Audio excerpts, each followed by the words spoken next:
l'entreprise professionnelle privée, on sait qu'elle est là pour faire du bénéfice, donc elle est là pour proposer des activités de loisirs et pour en vivre. L'asso, normalement, elle n'est pas censée en tirer du bénéfice. Voilà, son fonctionnement, normalement, c'est pour ses membres uniquement. Donc une asso, pour moi, c'est pour gérer un club, pour gérer un terrain, mais c'est pas pour faire une zone de jeu avec 6 terrains différents, 6 thèmes. Non, non, en général, l'asso, c'est ou un terrain de speedball, c'est ce qui est le plus courant, ou un petit terrain de loisirs, et les mecs, ils veulent juste être indépendants pour être tranquilles.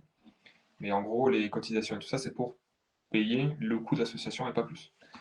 Et après, le professionnel, lui, il va être là pour faire du bénéfice, faire de la marge et justement en vivre et dégager un salaire avec ça. Voilà. Souvent, les deux se tirent dans les pattes parce que tu as quand même la clientèle loisir, celle que tu discutais tout à l'heure, la clientèle loisir, celui qui joue avec son flingue de temps en temps, elle peut être tirée entre les deux. Si forcément il a un terrain assaut, il ira plus dans l'autre terrain.